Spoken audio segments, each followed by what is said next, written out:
Okay, great. Thank you, everyone. So I can see that we have quite a few people joining this evening. So a very warm welcome to this webinar on behalf of the OU Palestine Solidarity Group. The title of this webinar is Israel's Ever-Expanding Frontier Violence. In a moment, I will hand over to Les, who will provide more context to the topic and will introduce our speakers. For now, in order to ask a question, please go to the right-hand side of the MS Teams chat and choose question from the drop-down list. If we do get a lot of questions, we will need to be selective, so apologies in advance if your question is not addressed. You can like other people's questions too if you'd like them answered. In terms of our code of conduct, I'm about to put this information into the Q&A, but just to be clear, we request that everyone uses respectful language. We will not accept any form of discrimination or harassment, whether based on race, gender, sex, sexual orientation, beliefs, age, disability, religion or lack thereof, or socioeconomic background. And we encourage anyone who has experienced or witnessed any form of discrimination or harassment during this webinar to alert us. I'm now going to hand over to Les. Thank you very much. Okay, thanks to Farnaz. For several years or even decades, the mass media has repeatedly told us the cycle of violence continues. This familiar cliché plays a political role. It is depoliticizing the realities of settler-colonialism in Palestine. The cliché sanitizes Israel's war against the Palestinians. Let's just remind ourselves of how that war began. The Zionist movement, from the late 19th century onwards, was inspired by European ethno-supremacist settler-colonial projects, for example, in North America, South Africa, Australia. The Zionist movement has sought to establish an exclusively Jewish ethno-supremacist state in all of historic Palestine. The frontier violence had major turning points, especially Israel's establishment as a state in 1948, and then its 1967 invasion and then permanent occupation. Israel has strengthened its colonial rule over the West Bank through ever-expanding settlements. Since 1993, the Palestine National Authority has protected the settlements by suppressing any anti-colonial resistance and undermining Palestinian civil society. Israel withdrew Jewish settlements from Gaza in 2005 and then imposed a siege in 2007. Since then, Israel has treated Gaza as a free fire zone. It has inflicted sporadic invasions and aerial massacres, especially in 2008 and 2014. As the latest stage, Israel's frontier violence was intensified by the new government elected in 2022. Since October 2023, it has inflicted genocide in Gaza, eventually seeking to depopulate the northern part. It has expelled Palestinians also from parts of the West Bank. For its expanding frontier violence, official pretexts have featured the phrases counterterrorism and security concerns. Israeli military violence has depended on global complicity by various security regimes and companies. These encompass ideological and material support, especially through the arms trade, which of course has been a major target of the global campaign for BDS against complicity. Those aspects have been analyzed in many documents and videos and public events. This webinar looks more at the internal dynamics within the Israeli state. So here are some questions. Why has Israel intensified its frontier violence since 2022? How has Israel imagined, constructed, and justified expanding its frontiers? How has it sought to sanitize its genocide? How has it invoked security? At the same time, what new opportunities have arisen for Palestinian resistance and the global solidarity movement, especially in targeting complicit companies and investments in them?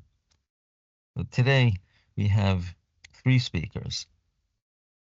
First, let's welcome Wassam Gantus from Tampere University in the city of the same name in Finland. So, Wassam, please. Should I start? Yes, yes. Thank you. Well, thanks a lot, Les, for the invitation, and to Farnaz for also organizing, to my colleagues, the speakers, and the audience. It's been a while in the making, this webinar, and I'm very happy that it eventually materialized today.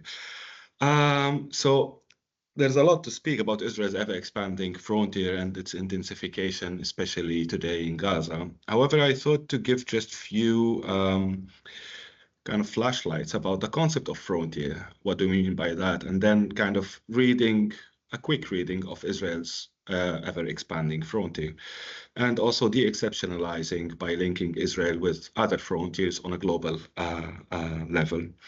So, of course, the concept of the frontier has been written a lot about it, and normally it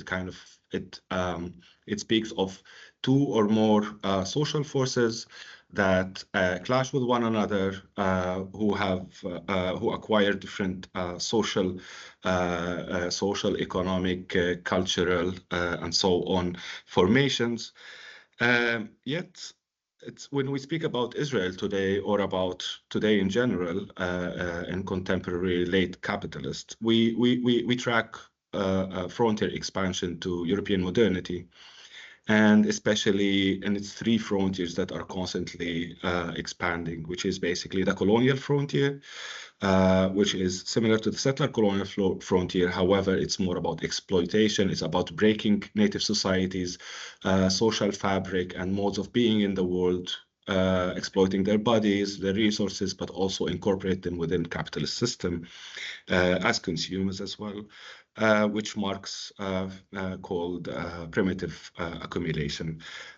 So this process of global expansion through colonialism, and of course there's the capitalist that comes with that. So like these 2 forces, they go hand in hand, pretty much in synchrony. And there's the settler-colonial frontier, which also operates along those 2 same lines. However, it has its own specificities about replacing society, indigenous societies and native societies, and with an exclusive settler society. So kind of the primary force, driving force, is the force of elimination, as Patrick Wolf and other called it. And so it's basically to eliminate the natives, not necessarily through extermination, however, not excluding that, but at the same time also their replacement with settler societies, as is the case in many countries today, from the US to New Zealand, Canada, and so on. However, this kind of primitive accumulation, as Glenn Clotard said and put well in his book about red skin, white masks, is that it's an ongoing process. It's not a historical moment that ended. So we need to see how these forces constantly expand, reinvent themselves, and the violence that comes with that, and of course, violence on multiple scales. So Zionist movement, very similar to these, it's very embedded in these forces, and of course, growing within Europe and adopting similar ideas and cultures and economic modes as that were quite prevalent in Europe at the time, which also normalizes colonization and expansion and so on. So that's why also it's important when we speak about frontier expansion, and maybe in the title we write like it's Israel's ever expanding, but it's not really Israel. If we look at the Zionist frontier, which is beyond the state actors and functionaries, it is also about settlers themselves, as all other. Of course, they were supported in many cases by metropoles. However, settlers, it goes beyond the state. So frontier expansion goes beyond the state, and we'll get to this later on. So I think it's important to look at this continuity and to locate Israel or the Zionist project within that. And of course, the Zionist movement, when it started even before 48, the primary thing is to access lands. And of course, it was through selling lands by Palestinian or Arab feudals. There were all the British role in enhancing these land sales and so on, and enhancing migration. There was these, and those frontier zones are often militarized, highly militarized and fortified zones. So we see that in the Huma and Migdal, which means a fence and a tower construction of the settlements, of the early Zionist settlements in Palestine. And of course, it is about militarization of civilian societies, which has been the case also with the paramilitary militias, Zionist militias. And basically, the main idea is a demographic and territorial engineering to expand on behalf of the Palestinian or indigenous peoples in general, more generally. In 1948, of course, the first major leap took place, and which was the ethnic cleansing of most Palestinians, 750,000, more than 500 villages, towns, and communities, and so on. And Israel created, and the state of Israel was created. However, at that time, what we see is that the frontier didn't stop. The frontier became the Palestinians who remained inside Israel, which Ivana will speak about more later. However, we also need to see that the frontier is constantly in the making, is a dynamic project, and it constantly sees any Palestinian as such, whether it's the landscape, whether it's the land, whether it's political organization, as a barrier to crush and to eliminate and to replace. 1967, of course, and also it's important to mention that military or kind of violence comes with frontier expansion. So after Israel ethnically cleansed most of the Palestinians and created the state of Israel, Palestinians who remained within Israel lived for 20 years under military rule, and most of their lands were confiscated during that period through all sorts of so-called like laws, illegal laws. And then, of course, later on, Israel expanded into the West Bank, and this laboratory of the frontier that was created among Palestinian citizens of Israel, of military rule, controlling their movement, their access to land, and so on, was replicated and expanded and developed in 1967, when Israel expanded this frontier into the occupied Palestinian territories and beyond. So this constant movement of replacement, of extraction, of exploitation as well. So it doesn't mean that, you know, the frontier, of course, the idea of expelling the Palestinians, of elimination is kind of a primary force. However, it also works with other forces of capitalist frontiers and colonial frontiers of extraction. Hence, we see Palestinians becoming cheap labor. Basically, those who built many of the settlements, of Israeli settlements from 48 until today inside Israel or in the occupied territories, are Palestinian cheap labor, which have very, very few rights at the time in different periods. Of course, these things, and due to many struggles, things also shifted. So we reach a point in which also, of course, whatever frontier expansion or whatever violence it inflicts, there was always resistances. So the first Intifada, for example, late 1980s, Palestinians in the occupied territory started a popular uprising, which also actually managed in many levels to challenge the Israeli frontier from expanding, and hence the Oslo Accords, in which Israel did not retreat, rather reconfigured its control over the occupied territories. And since then continued with its creeping annexation, silent conquest through multiple means.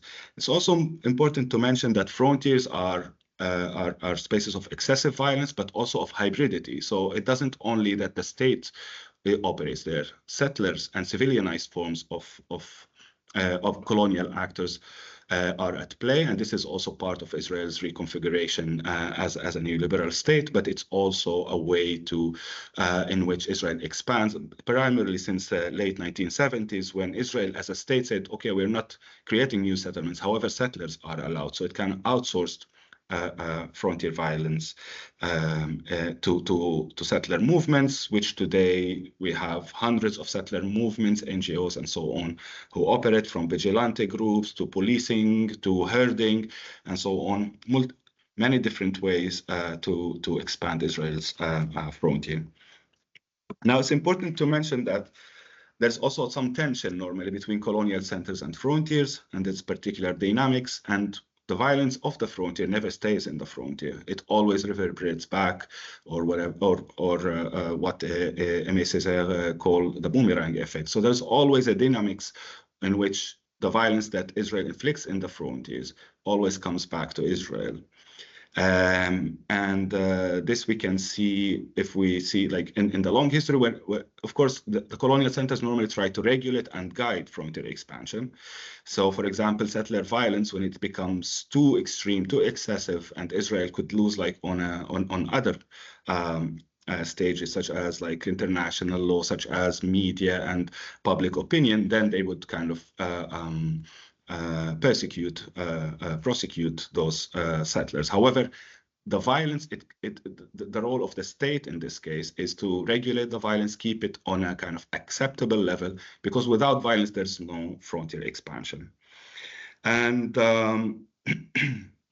and of course, like the Oslo Accords reconfigured the whole map and the whole formation of the West Bank, and the PA, of course, as an outsourced native source policing factor in highly dense Palestinian areas, and so on. The second Intifada, there was an intensification, and Palestinians started direct militarized resistance, including bombings and so on, against civilians as well. So if we look at Israel's, and this is, I will end with this point, or 2 points. The first is that if we look at Israel's frontier expansion, that today when Israel is almost reaching its closure of its frontier, and especially since few years with the far right, and those are frontier forces, Smotrich, Ben Gvir, and others, they all were born or lived in the settlements. They are they lead the settlement movements, and those became at the center of Israel's power. They rose to power in the last elections. So this kind of way that Israel, the liberal Israel that we know, which is liberal for Israeli Jews, however, it's settler-colonial, apartheid, etc., for the Palestinians, we see that this kind of very system that regulated this frontier violence for so long has been now diminished, especially if we see about the internal Zionist clashes that happened prior to the genocide in Gaza, in which actually these forces started and attacking in particular the Israeli court and the Israeli judicial system, which works as calibrating this violence. So there's an intensification of the frontier is coming inside Israel. And of course, it temporarily was put on hold after the 7th of October attack, because then they kind of morphed together, the settler center and frontier forces, into a genocidal war against Gaza. However, now with the ceasefire and so on, we see now that these tensions are resurfacing again between two Zionist camps. One is a messianic Zionist, forceful, wants to elimination and openly, and one that is trying to keep some sort of rule of law, all these apparatus that used to operate before. However, not in relation to the Palestinians. I think there's almost a consensus, unfortunately, among Israelis today about frontier expansion, and of course, there's also recently the law that was passed in the Knesset that prohibits the creation of Palestinian state. However, it is for their own sake, because this kind of frontier forces are also starting to control the center and reaching to more liberal Zionists in Tel Aviv and so on and so forth. Of course, I'm overgeneralizing here. We just want to make this point about the relation between frontier forces and centers, which are gradually compressing. And I think that's why as well this is one of the main factors that also reflect the genocidal and the intensity of violence in Gaza, the calls to openly annihilate and even celebrating the death of the people, the killing of people, the burning of their houses, and so on and so forth. I think I can leave it here for now, and I'm open for questions in the Q&A. Okay, thanks. That's great. Yes, the frontier comes back to the center and is everywhere. And just to remind people and those who might have arrived late, there's a Q&A icon, at least I see it at the top, and that's where all questions go. So next we have Ivana Bevilacqua from King's College London. So please begin. Thank you very much to the organizers for inviting me, and thank you to Wasim and Haim for being here in this event together. I really hope you can hear me clearly. Of course, I'm experiencing some connection issues. Today, I would like to discuss the role of infrastructure in Israel frontier expansion, focusing mostly on the case of 1948 Palestine. And I believe this discussion is particularly important for two main reasons. Firstly, because the violence of settler colonialism in this specific region is often overlooked, at least in Western academia and Western media. And secondly, because examining 1948 Palestine might help us challenge narratives that frame the inclusion, participations, or coexistence of Palestinians within the existing structures of the settler state as a possible step forward. Instead, of course, indigenous scholars and activists for a long time in Palestine as well have long asserted that the main prerequisite for a lasting peace is the very dismantling of the structure of oppression alongside the assertion of indigenous sovereignty, which should be done on indigenous terms. So to begin with, it is important to remember that historically, the expansion of settler colonies originated from imperial cores. And indeed, it was materially driven by the infrastructure that enable settler-colonial society to indeed settle on indigenous land. In Palestine, for instance, British colonial infrastructure played a crucial role in facilitating resource extractions and their circulation back to the core of the empire, notably through the repaving and expansion of the old Roman routes. My research, for instance, further reveals that these infrastructural developments were enabled by coerced labor, as Palestinian indigenous communities, alongside Jewish dissidents, were imprisoned in British labor camps and forced to construct roads and prison facilities themselves, structures that ultimately served the extractive colonial economy. But of course, despite the continuities between colonial and settler colonial infrastructure, distinct elements differentiate the two. So for instance, while colonial infrastructure was explicitly designed to facilitate the exploitation of colonized labor or the extraction of resources and their circulation back to London, settler colonial infrastructure aimed at the perpetual possession of and settlement over indigenous lands, in addition to the benefits into new opportunities of accumulation. And indeed, the dispossession, displacement, and the replacement of indigenous communities by settlers remains the very central dynamics which characterize settler colonization. So in essence, indigenous land rather than labor and its associated surpluses constitutes the fundamental basis of settler colonial infrastructures.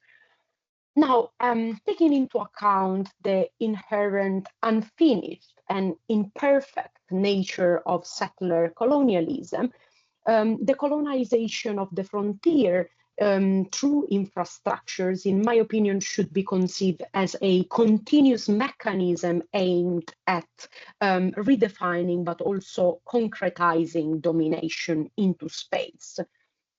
So through these spatial and labor dynamics, settler colonial infrastructure has historically emerged as the ultimate fixed, developing the terms in these various meanings, for instance, as a remedy to the inner crisis of overaccumulation, as a solution to the settler colonial contradiction between the settler fixity, but also the imperative of circulation, but also as a method of incorporating indigenous communities into extractive political economies through labor, and also as a way to dilute or to cement the violence of colonization as a form of colonial reparation under the guise of development, for instance.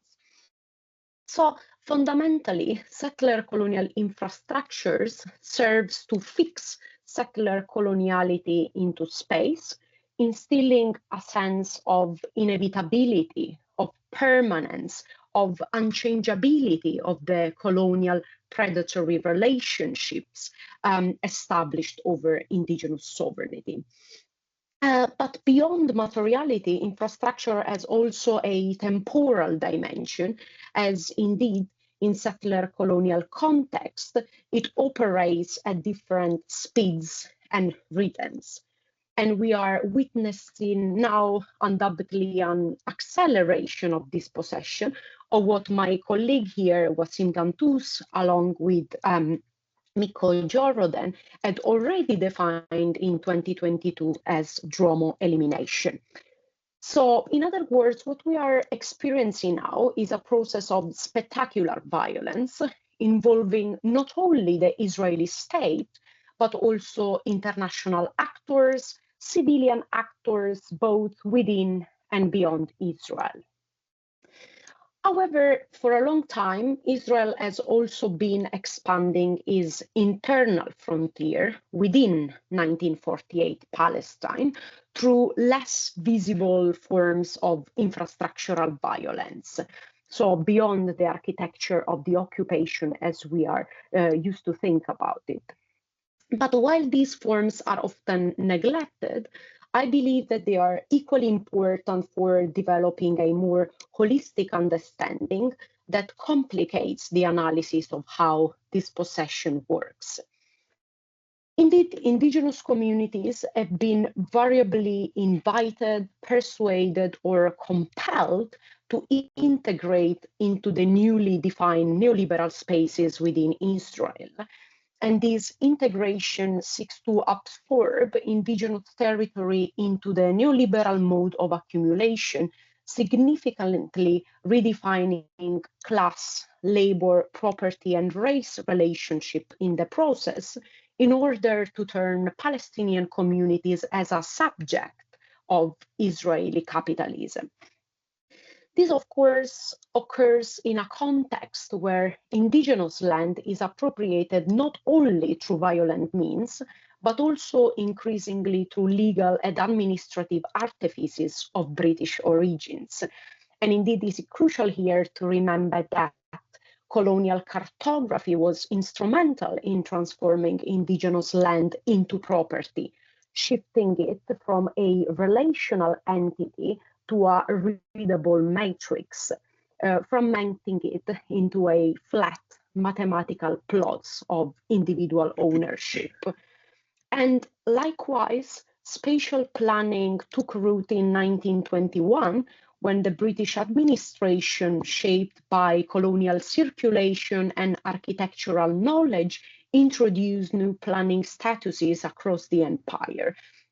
And indeed, still today, Israel's current planning regime is deeply rooted in British colonial framework, which have only very recently been reconfigured under the neoliberal agendas. Here, however, it's also important to reiterate that the neoliberal phase of capitalism has not replaced or dismantled settler colonial logics and practices, as is often suggested in the literature.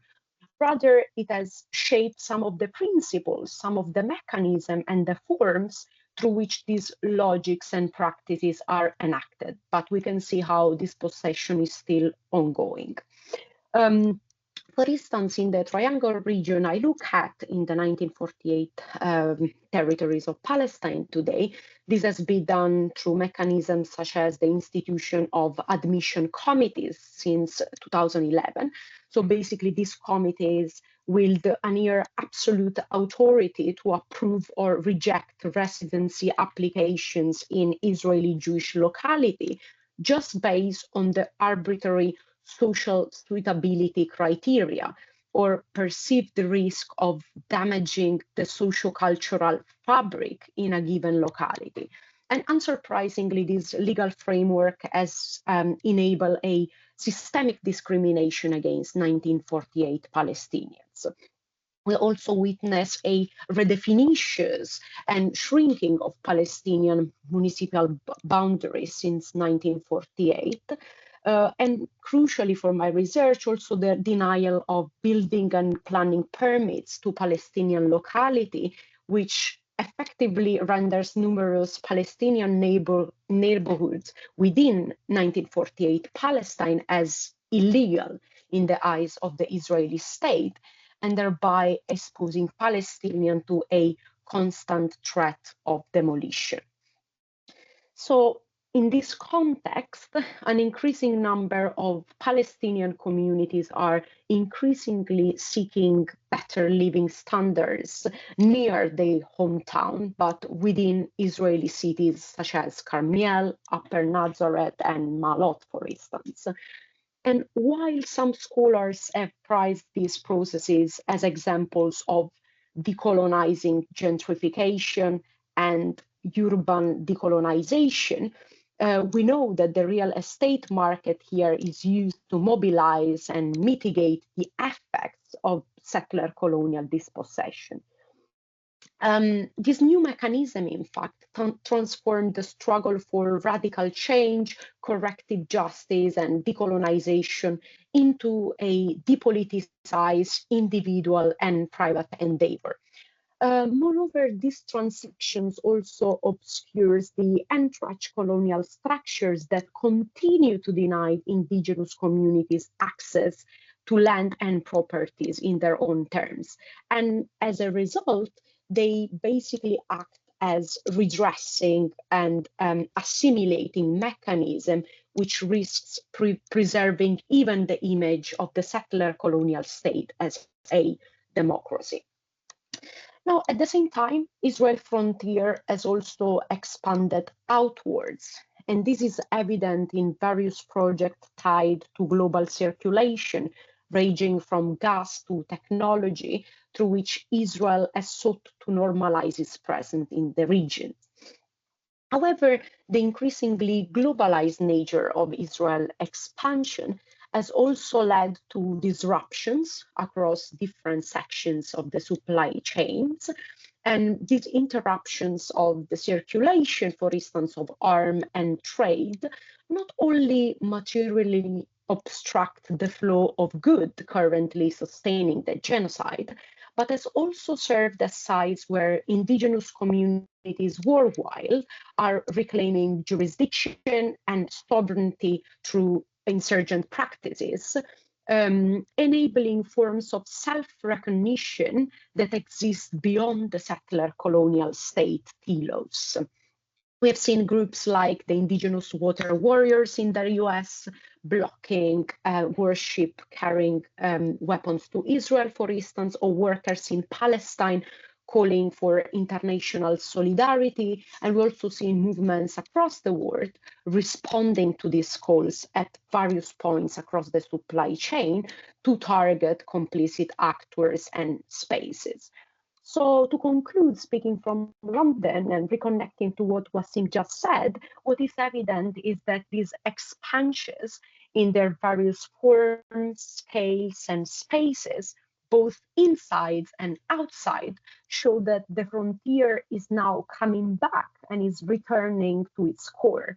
And of course, now more than ever, we have a historical responsibility to challenge and permanently dismantle structures of power and processes of racialization in all their logics and forms from wherever we are located. Thank you.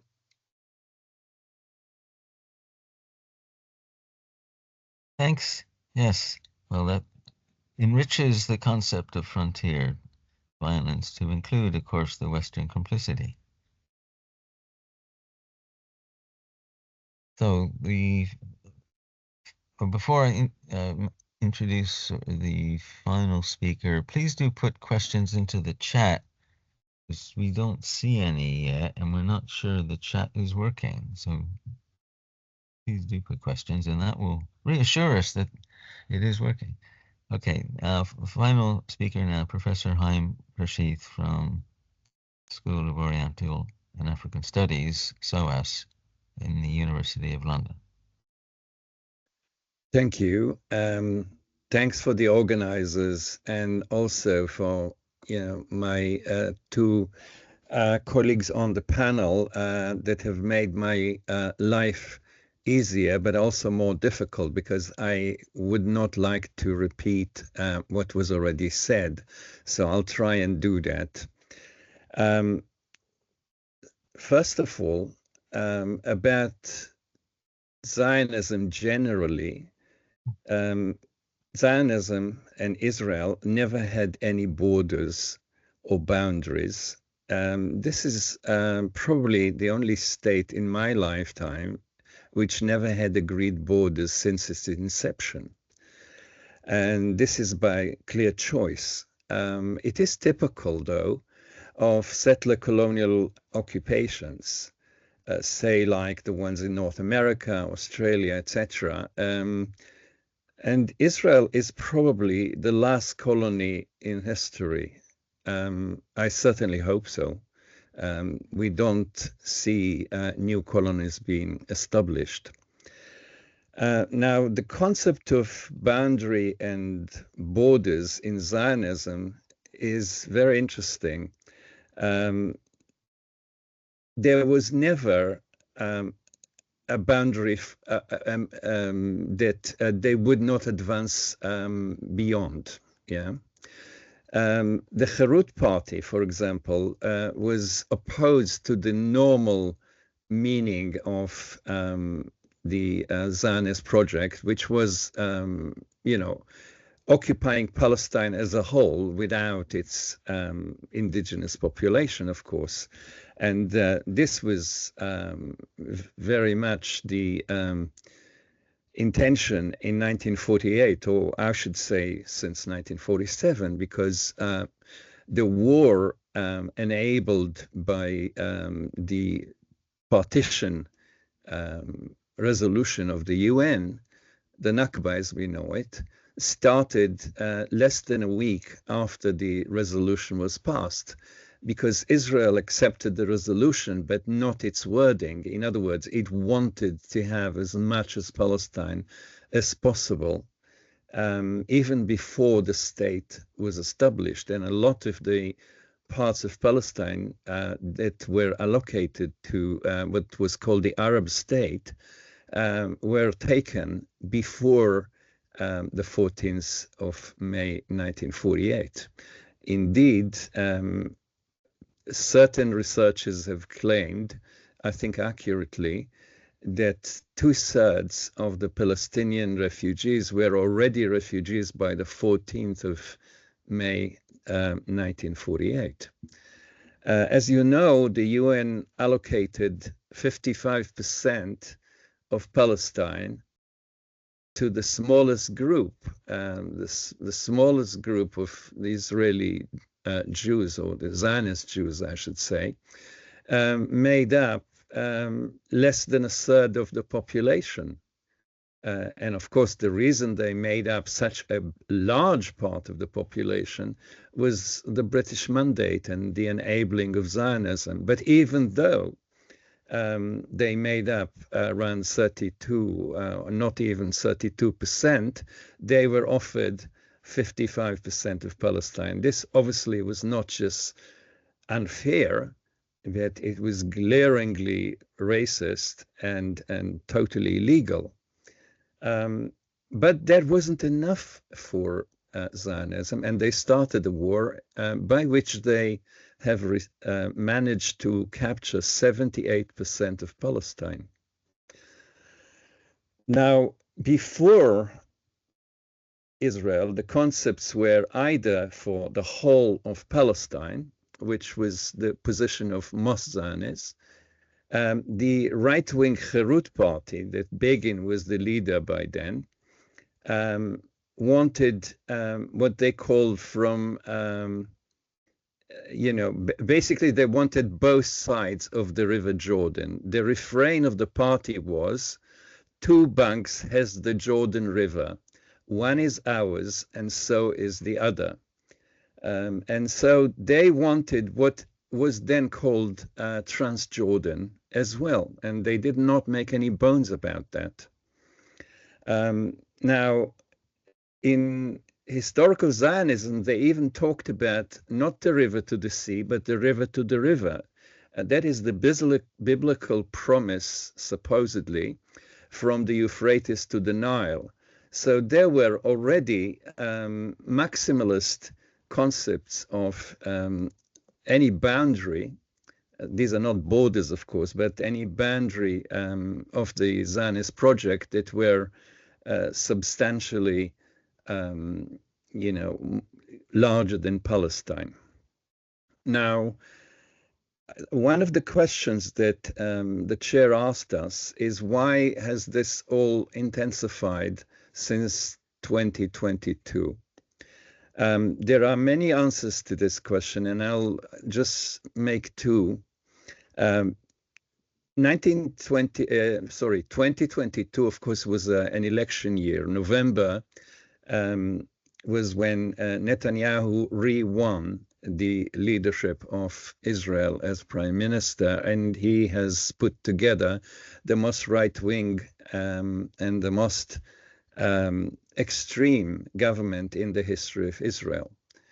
And that government starts at the beginning of 2023 and immediately starts what its opponents called a judicial coup, changing all the rules of the Israeli racist legislation that ruled the country since its inception. And these rules were not racist enough, were not extreme enough for Netanyahu, and he wanted to change them. But what is in the background is basically, I think Wasim has talked about this, so I won't expand, but basically there started a conflict between two elites, the old elite of the Ashkenazi Jews, who are mainly around the Tel Aviv area, and who are calling themselves left, though there is no left in Israel, as you must know. I would say that instead of dividing Israel to left and right, we should divide them into an extreme right and a more extreme right. And this is very clear now. I'll try, if I have time, to relate to that.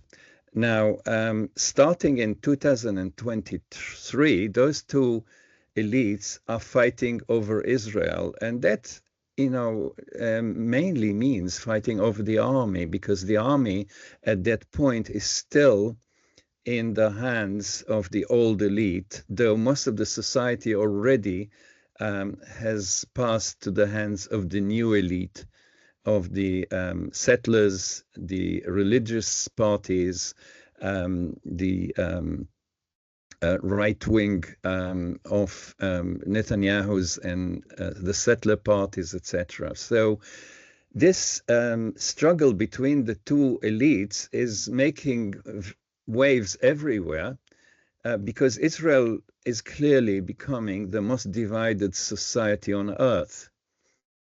And a lot of people understood it as a left and right struggle, and understood it also as something that will bring a positive change, possibly. Of course, this was never possible. And while the judicial coup is only partially successful, the struggle of the new right against the old left, so to speak, in the Israeli, in Israeli terminology, was more successful in the army. Now, the army was very important in those demonstrations that we all see since 2023. Those demonstrations used the army, and especially the pilots and the tank commanders, who armed themselves brothers in arms. And then they changed it to brothers and sisters to be more politically correct. The brothers in arms were a very important, part of this so-called left struggle against Netanyahu. So this was a struggle that Netanyahu had to win. If he can't win the army, he can't win the struggle of the new elite. And despite the fact that many generals took part on the side of the brothers in arms, I think Netanyahu in the end found a way to win the army.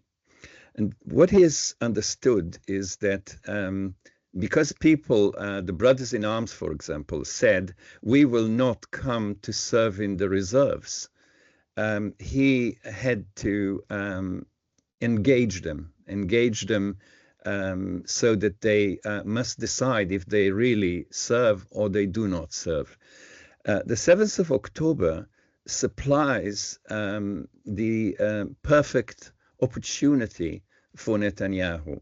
Now, there are lots of things still unclear about the 7th of October, even after the excellent programs and films and articles that have appeared since then. But one of the things which is important is the Israeli army is not really involving itself in defending the 22 kibbutzim and moshavim for 8 hours.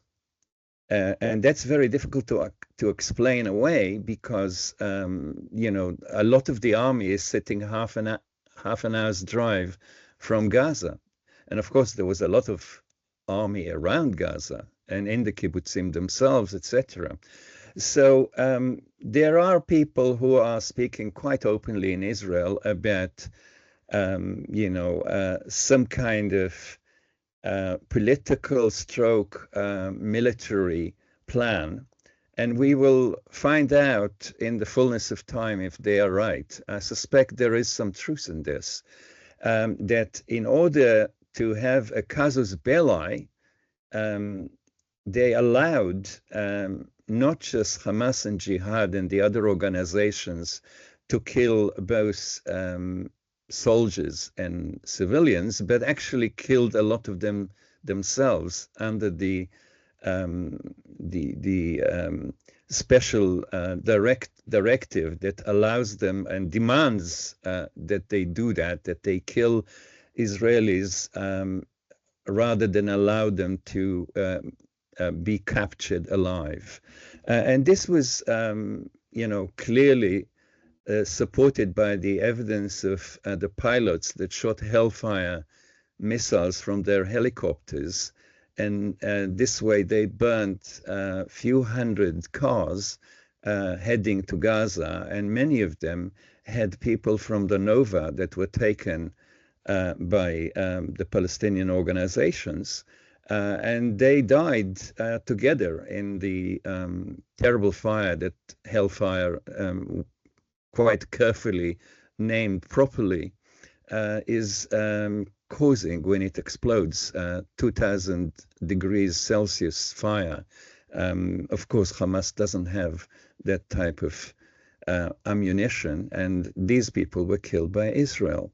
And we're talking about many hundreds, most of the civilians properly. Now, what happened is that Netanyahu used the war to unite the camp, and he's done so successfully. This was done by other colonial regimes using war and conflict, but never better than Israel. I mean, no country that I can think of has been involved in so many military conflicts since it started, like Israel. Israel is definitely excelling in creating and conducting military conflict to no point at all most of the time, but to the political function of holding the society together. When the 7th of October downs on Israel and on the rest of us, this is the most divided society. In a very short time, it becomes a very united society. About a year ago, Tel Aviv University had a poll about agreement and disagreement with military action of IDF in Gaza. The results were actually astounding. 97% of the questioned, and the model public was a very large sample, of I think around 10,000 in a small country. Of course, no Arabs were asked, only Israeli Jews were asked. 97%, think about it, 97%. This is a figure not achieved even in dictatorships in elections. So 97% agreed with what IDF has done in Gaza by March and April last year.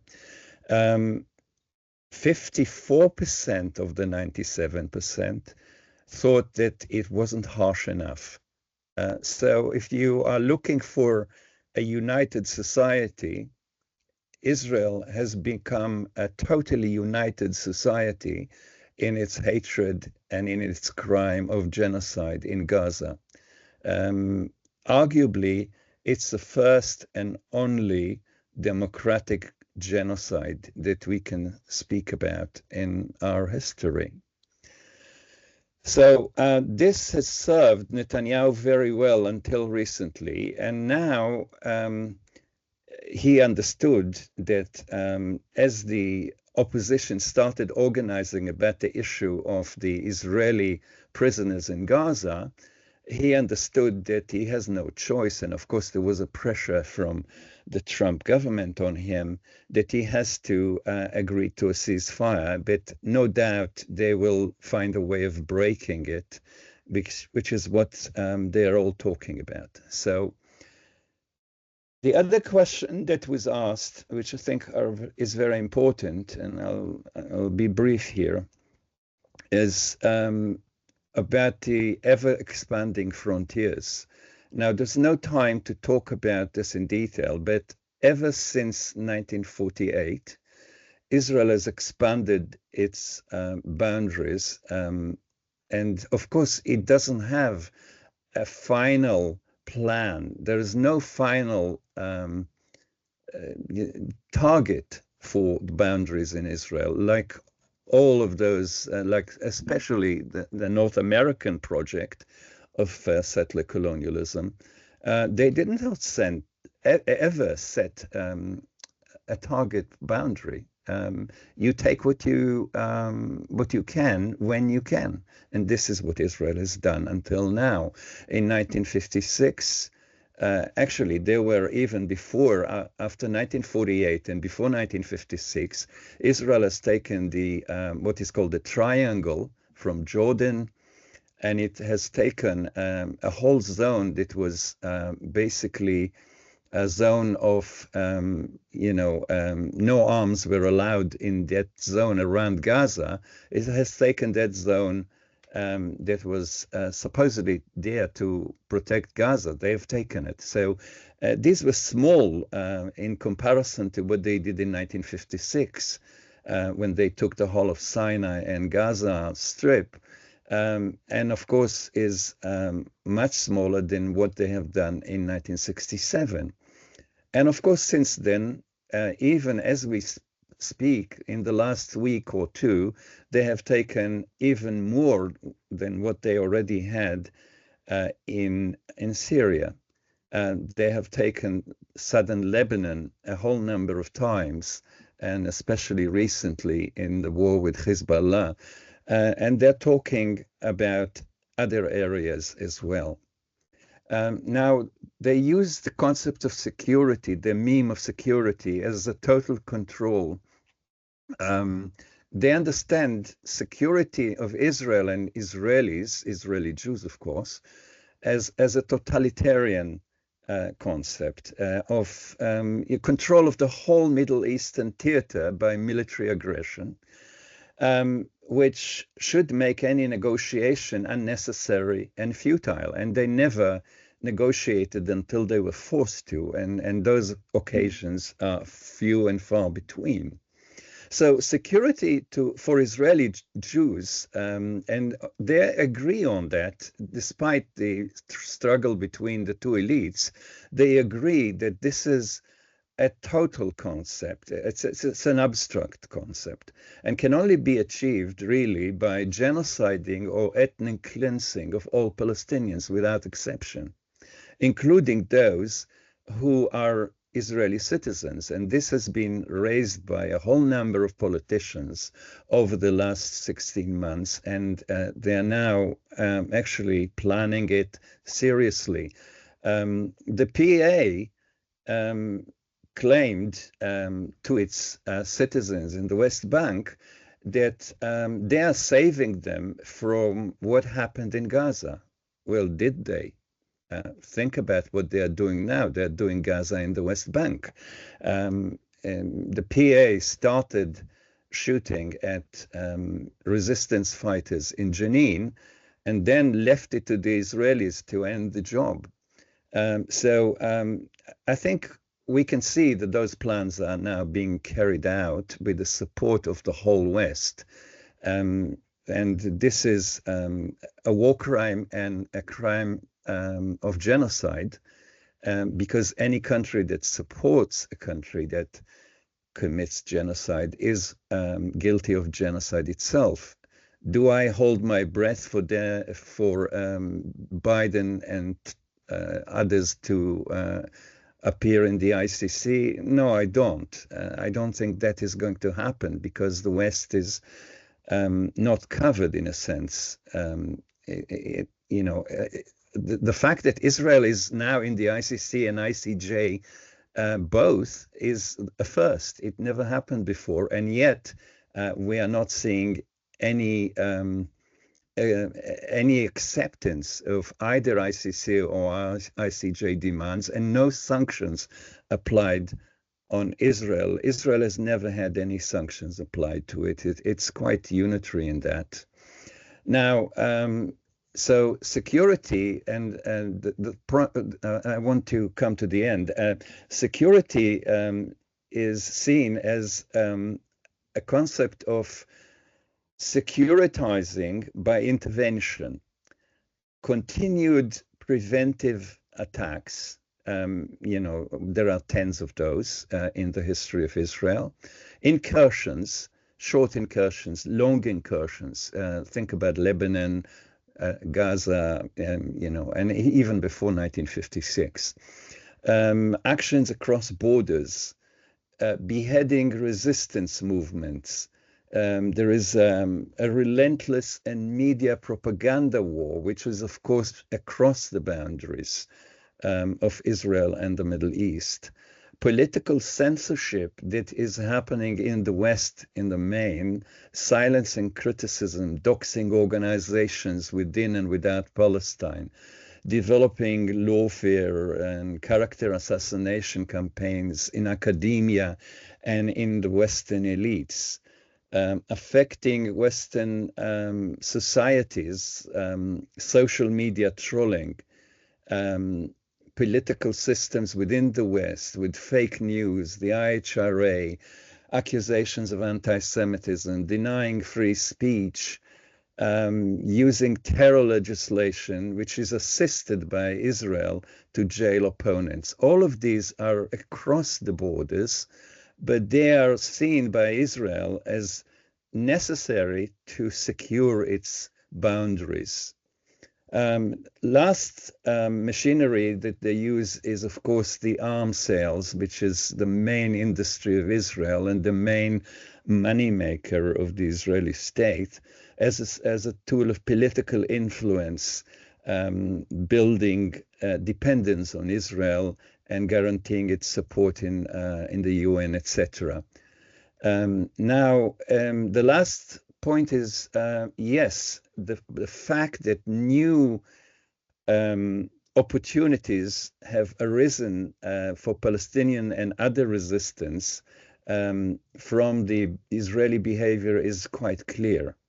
And we have seen a crystallization of an regional resistance front, the arc of resistance across the Middle East. And, think about all the countries that Israel has been involved in or is now being involved in destroying. I'm not just talking about Palestine or Egypt or Jordan or Syria, but think about Sudan and the whole Horn of Africa, Tunis, Lebanon, Iran, Jordan, the Gulf Emirates, Yemen, Iraq, and even Europe and the Far East. In all of those places, Israel has conducted beyond the boundaries activities, assassinations, has helped and is now helping in the Horn of Africa a new movement of control. So this is a way of extending the boundaries or the non-existing borders of Israel into a global campaign that they consider crucial for their own security, which is this concept of no one will put up any type of fight, armed or otherwise, against Israeli, not just borders, but Israeli existence as a mini empire, but a mini empire that controls the large empire to quite a degree, to a degree that it actually helps theories of anti-Semitism to revive in the 21st century. I think I'll leave it at that. Okay, thanks to Chaim and all three speakers.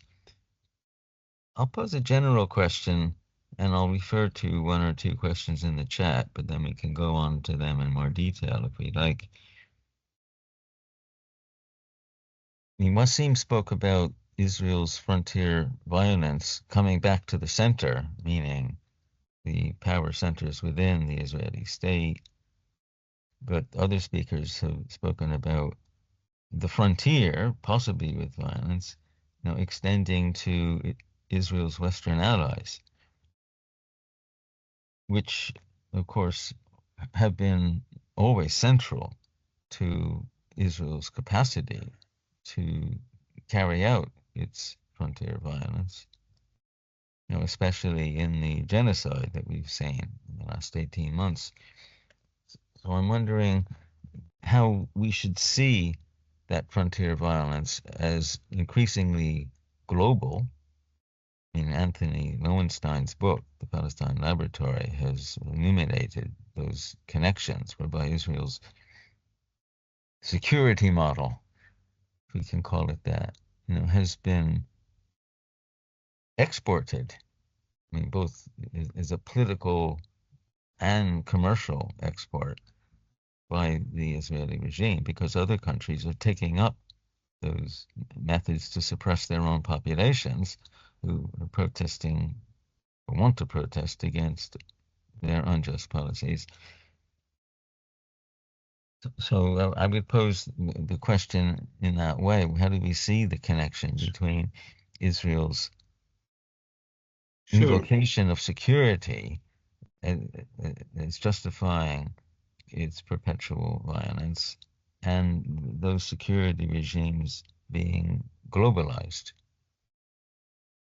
Sure, Les. I can take this, if that's okay with you, Ivana, or Yeah, go Chaim. ahead. Sure, because I think the concept of the frontier also helps us to understand the global aspect or dimension of Palestine, Israel. And actually, I just wrote an article about that.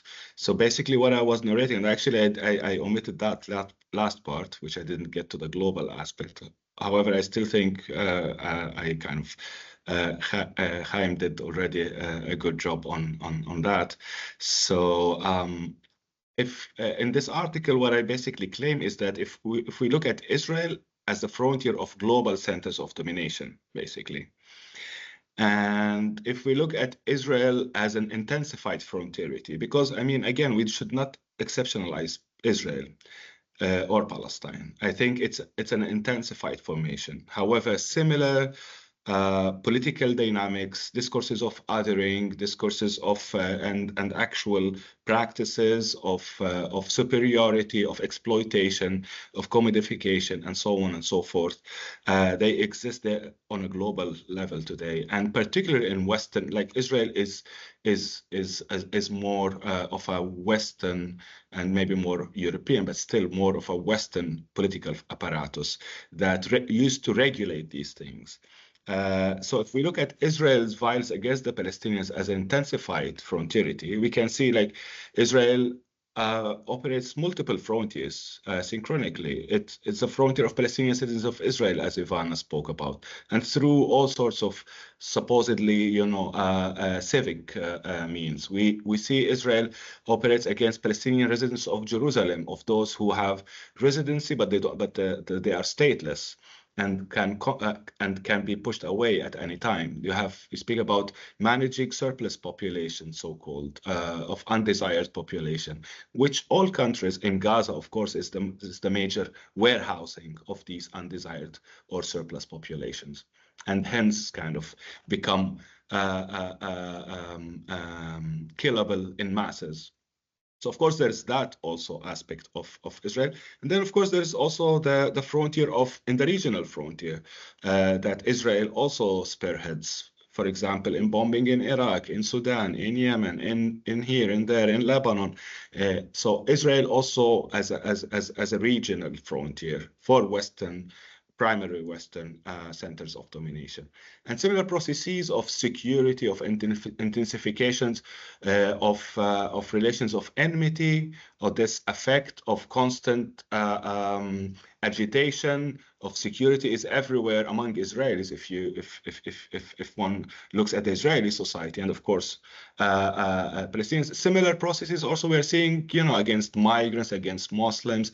So these frontiers against refugees who are coming from outside of the EU, for example, or the UK. So we see similar. So Israel's basically it's an intensification of this frontier violence, which is gradually also reverberating back into colonial centers, global colonial centers, which are London and New York and other places. So I think it's important to keep in mind to de-exceptionalize Israel, Palestine, and to see it within these dynamics. And of course, there's also another frontier, which is the technological frontier. So, Israel's military-industrial complex, it flourishes on people who have no rights. Inside Europe, however, these kind of, there are limits to, and there is personal regulations and laws that prevent, encroaching into people's privacy and so on. Although also these are gradually waning down. So we see this similar. However, the 7th of October, and this is what I kind of show in this article, which has been only submitted, so I don't know if it will be an article at all. However, you see that the global centers of domination and Israel kind of morphed into each other when the Israeli frontier was at risk, and it accelerated all these processes. And we see today, as Chaim brilliantly showed, like that Palestine, Israel is spearheading this polarization and this securitization and criminalization and so on. In global centers of domination, from academia to work to public service to any sphere of life. If you put the kafia or it becomes symbols of insecurity among those who want to maintain their privilege and coloniality and so on, or to solve them on the expenses of others, the refugees, the migrants, the Roma people, any subjectivity that is undesired or not right-bearing, that goes outside or that is excluded from this right-bearing subjects. And we see similar also revival of, all sorts of messianic or kind of mythical ideas of, this glorious past of purity and so on, which Israel also does that. And Israel also does seek, it's a frontier in this engineering of exclusivist state, which many European countries, however, even the liberal ones, now we see it more clearly with the rise of the far right. But however, I do think that there's a continuity. Liberal states, even in Europe, they never really got rid of these othering racialization. They dealt with it in different ways. And of course, there was also an economic aspect, for example, of building Europe after World War II, or, you need cheap labor and so on. But today, with neoliberal crisis, or where maybe we are moving also beyond neoliberalism, there's a new stage of late capitalism that is quite massive. And also this, and I will end with this, that also the example of Gaza and the genocide of Gaza will not stay in Gaza. This could be also the model that will circulate around the world if we don't stop the very infra-political plane on which these political processes and frontier violence expand. Thanks. I wanted to add to Wasim's excellent intervention 2 points briefly. One of them is the campaign of Islamophobia, which Europe and North America and the rest of the West are actually conducting against not just the Arab world, but against all Muslims.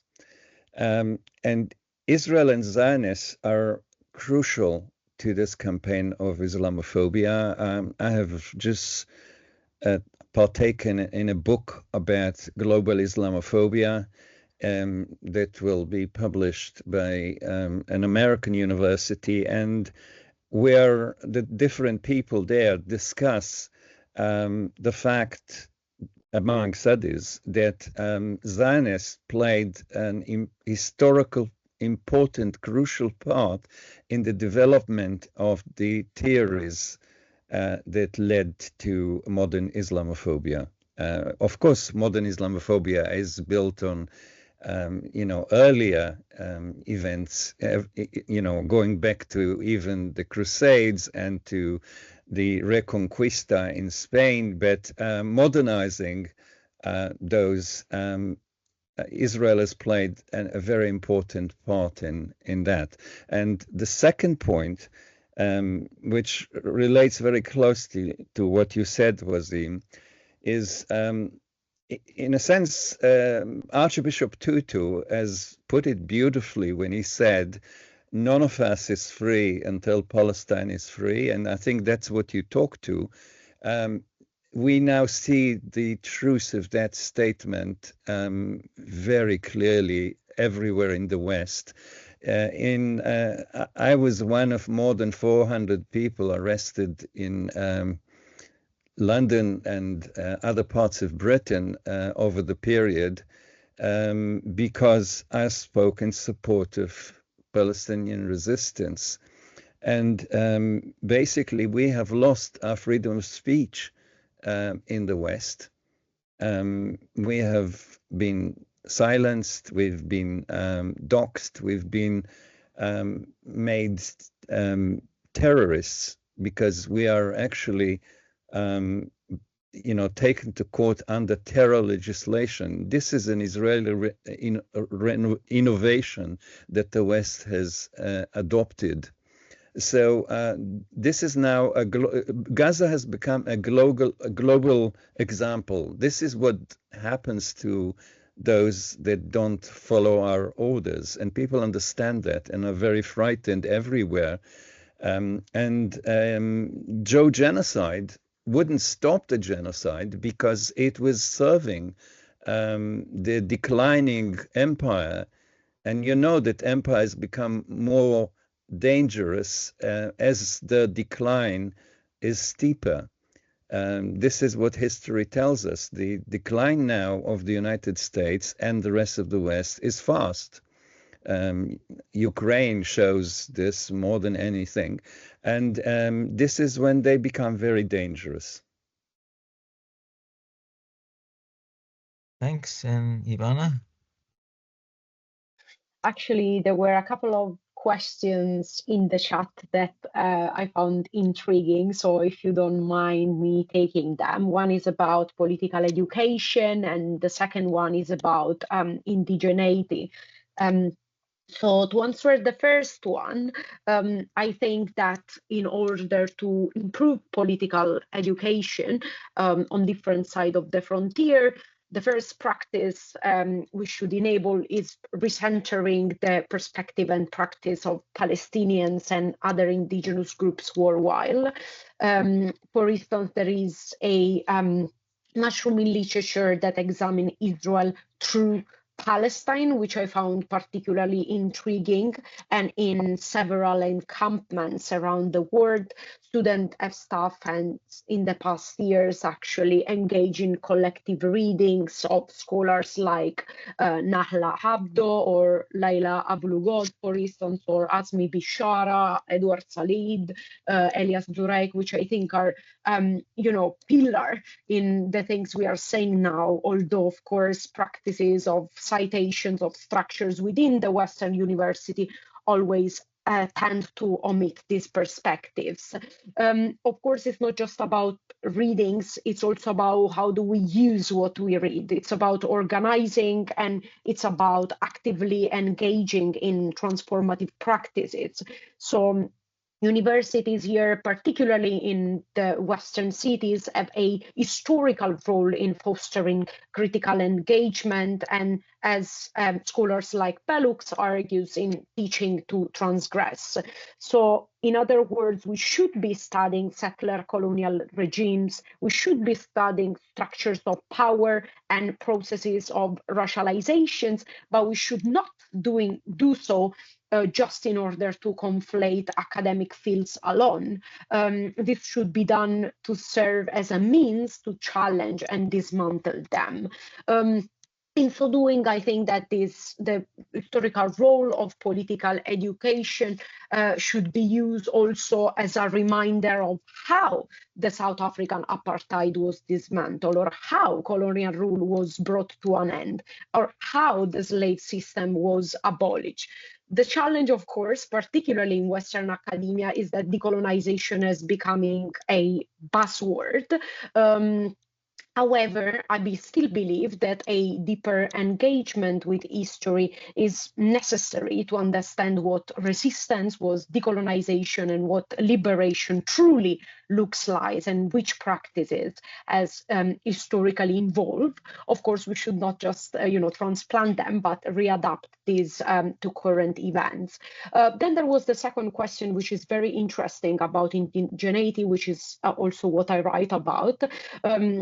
So just to clarify a bit like terminology here, usually we see in the literature uses of words like aboriginal or native or indigenous used interchangeably. This is actually a bit of a mistake, because like terms like native denotes a more neutral or static understanding that indicate a whole ecology of a community, and this is defined in terms of occupancy or attachment or placemaking. Indigeneity is very different, denotes a more dynamic process of empowerment, of autonomy, of liberation. A process which is defined but not determined also by ongoing renegotiations and rearticulations and encounters with the settler colonial state, but is also defined by relationship with the lands and with each other. So for instance, in his etymology, indigenous derives from the Latin indigena, meaning sprung from the land, which emphasize the multiple and dynamic processes of placemaking that articulate attachment again with the land or with each other. So in this political sense, calling Palestinian indigenous and Palestinians calling themselves indigenous underscore their existence as a revolutionary and anti-colonial global force, in so doing also placing indigenous Palestinian struggle alongside other global endeavors in the drive for undoing imperial capitalist or colonial operations alongside other indigenous communities challenging similar structures in other settler colonial states.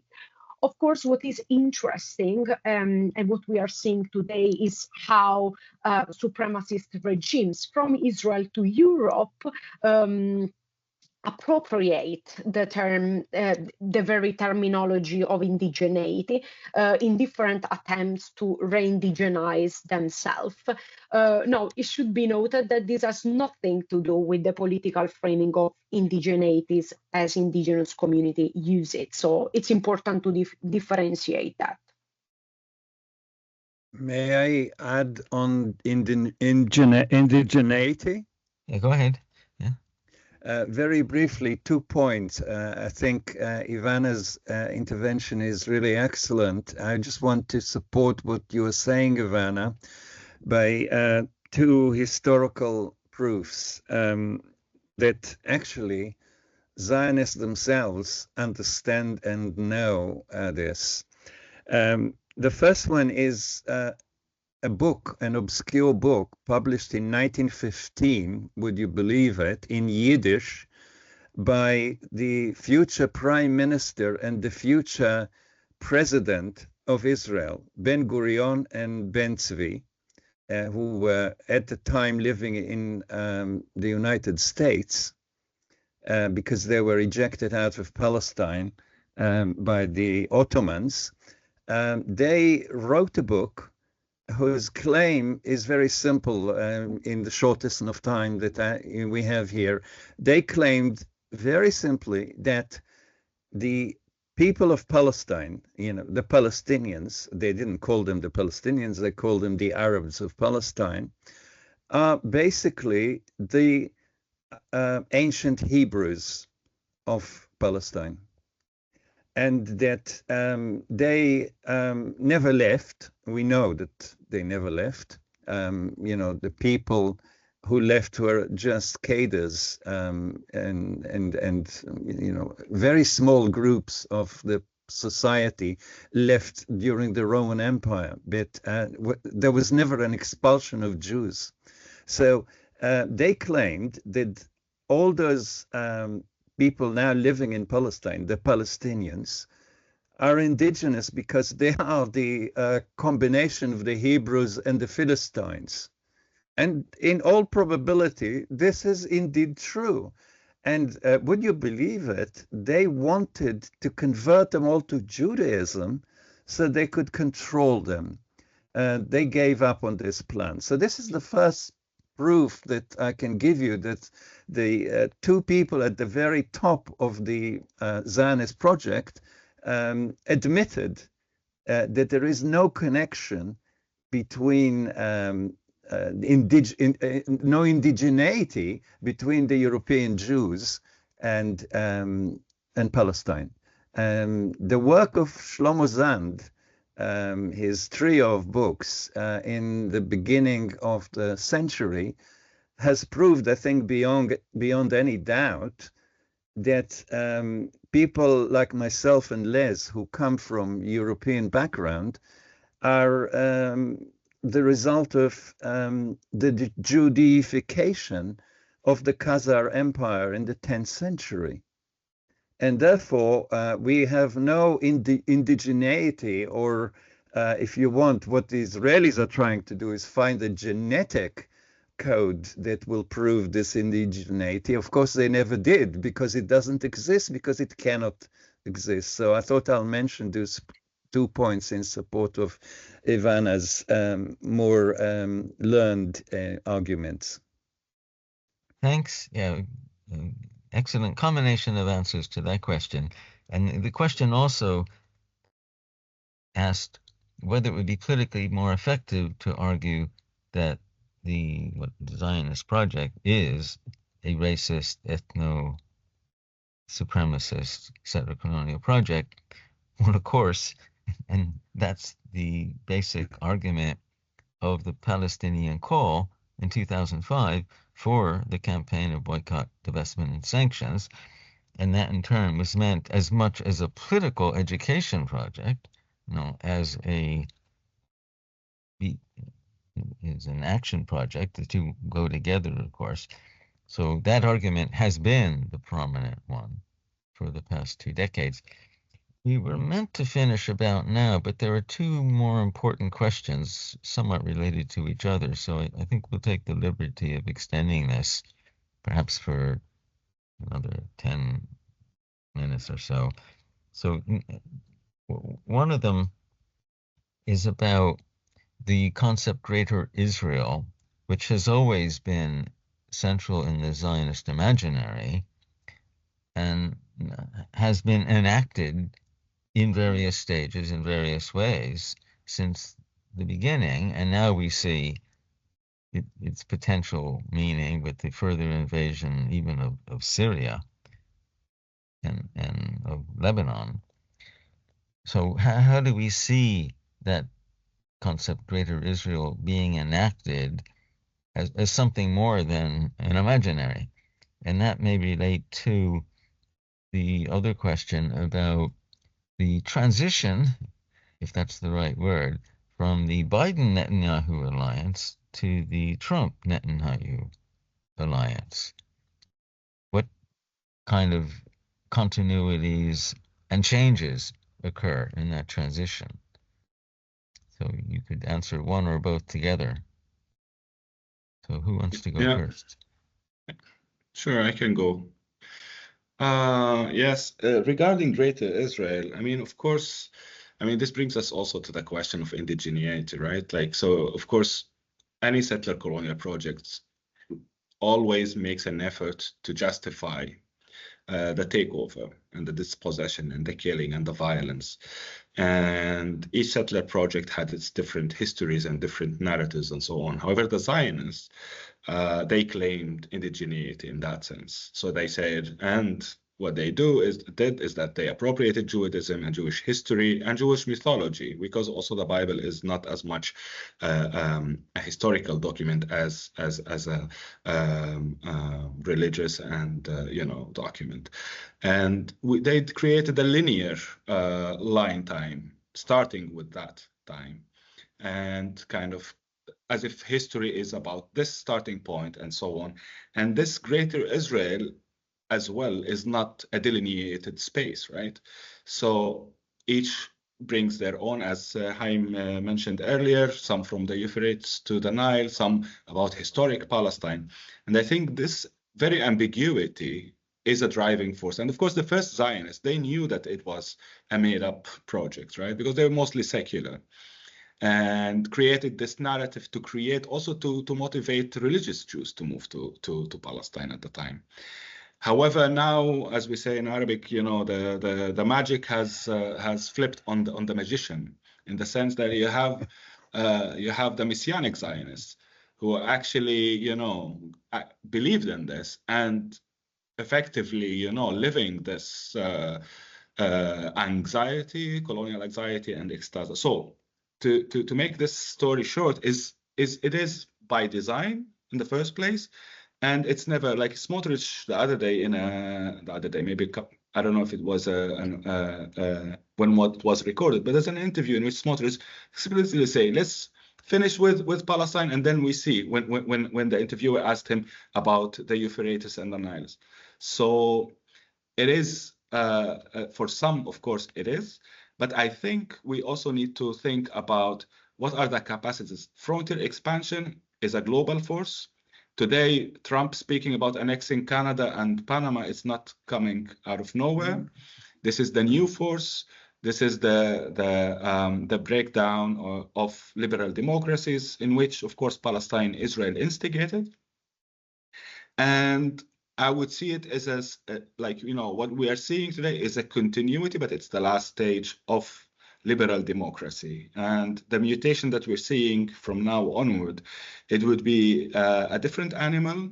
However, it's still, and we see like with Trump, it's still about commodification. It's about who's useful, who's useless, who's criminal, and who's lawful, who should be pushed away, use violence against, and who should be protected. So we're seeing a global, also see Trump speaking about South Africa and in that regard, that whites in South Africa are welcome in the US. He would stop funding South Africa because of the new legislations that were initiated there to redistribute land.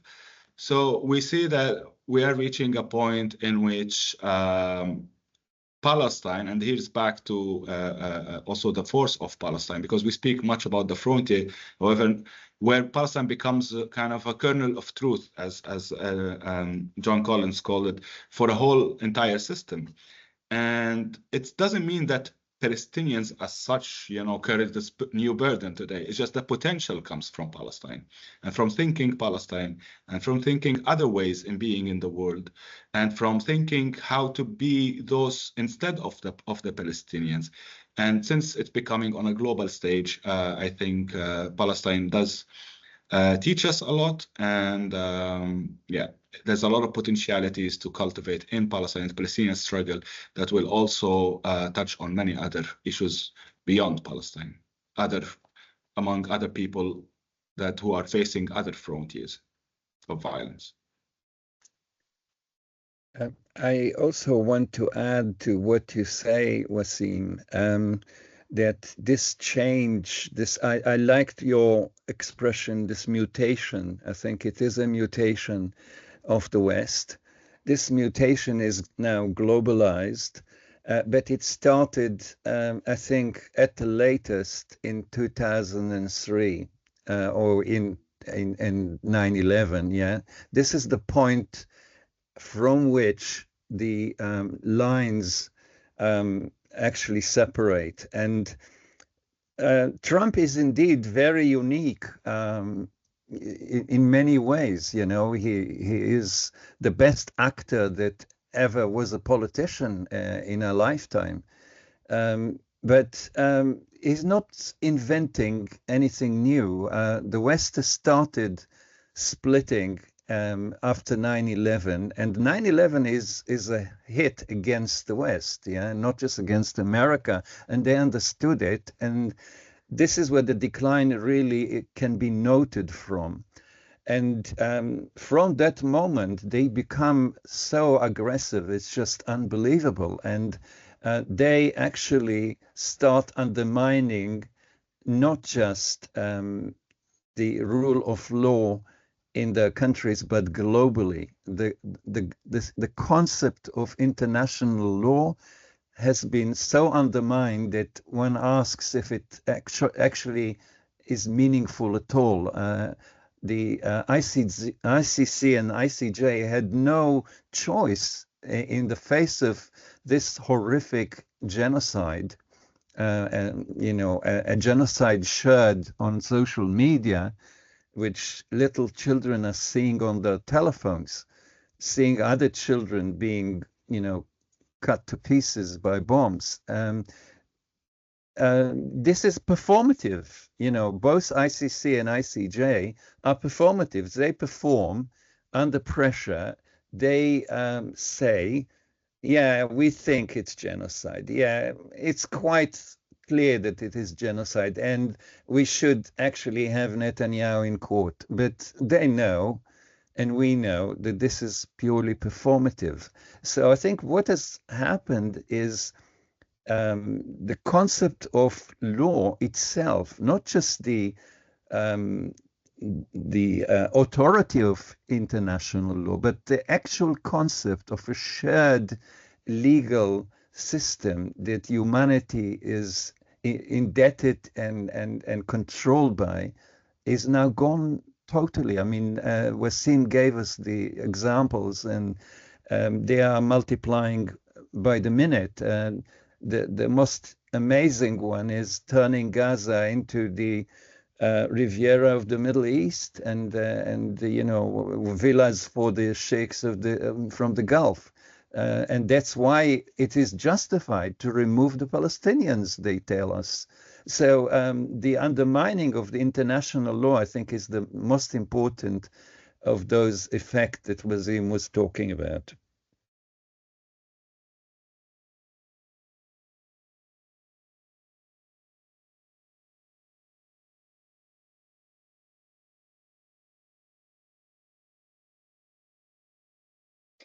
There is also a question.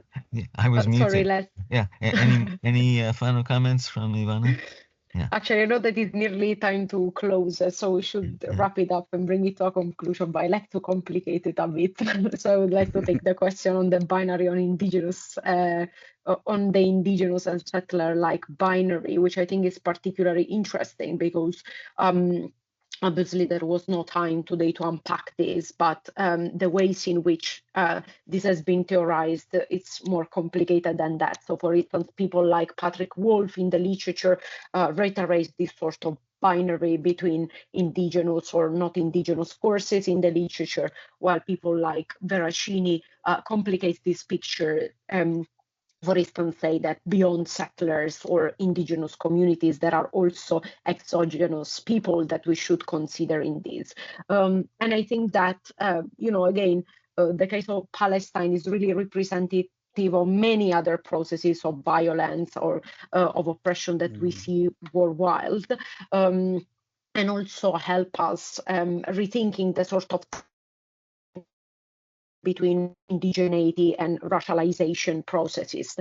So there is a big debate on whether Israel is a settler colony or a racial regime.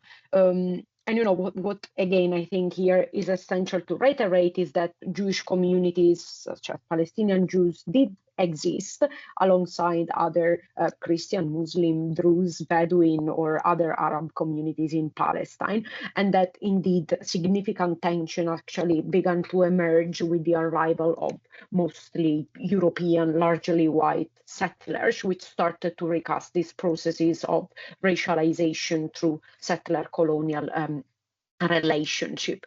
So what I'm trying to say here is that actually the Zionist project in Palestine, when compared to other settler colonies, introduces a dynamic relationship between property and whiteness and indigeneities, because unlike other settler colonial contexts where, for instance, settlers mostly originate from one single center, Zionist colonialism unfolded with settlers coming from different and multiple metropoles.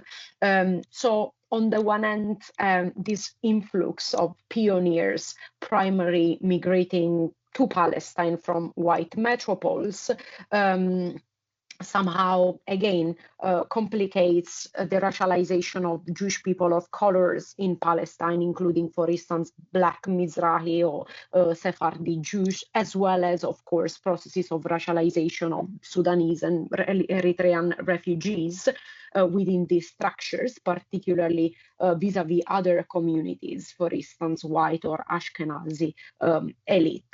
So the big question at stake is on whether, Israel could be also liberated through the sort of like collective efforts of, let's say, workers in Palestine and also other racialized communities. But again, while I believe that on the one hand, Israel's settler colonialism should still be recognized as a racial regime, here the concept of race is still defined by the Zionist European ideology and draws on a specific rearticulation of Jewishness rather than be solely drawing on whiteness. And for this very reason, despite their entanglements, many Palestinian activists and scholars have been rightly concerned with the conflation of differently racialized groups and experiences and what the implications for indigenous community are.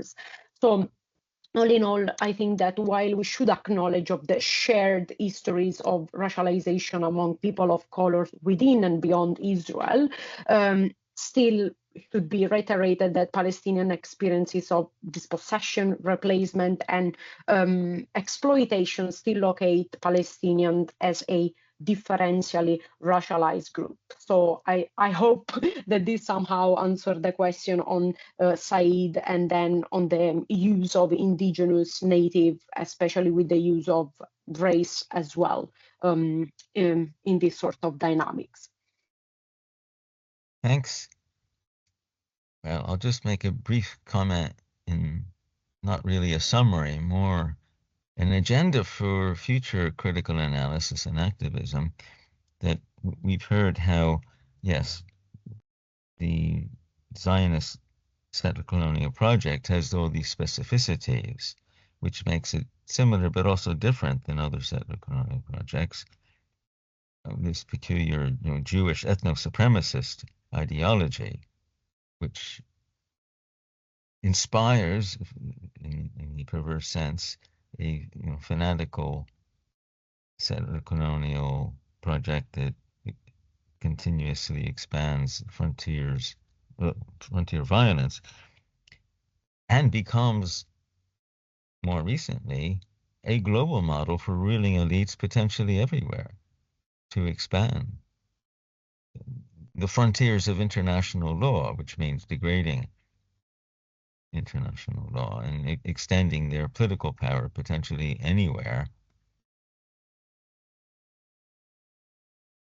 At the same time as Palestine becomes increasingly a symbol of resistance against the oppression by the same ruling elites, especially those based in the Western countries, which give the crucial support for that settler-colonial project. So we see countervailing global meanings and implications of the ever-expanding frontier violence to continue in future discussions. So thanks to all the speakers. Now I hand back to Farnaz. Yes, a huge thank you to our wonderful speakers. And thank you also to all of you that attended today. Please do check out the Open University Palestine Solidarity YouTube channel for our previous webinars, and we look forward to you joining us for the next one. Thank you all very much. Thank you. Thank you. Thank you. Salama. Salam, salam. Salam.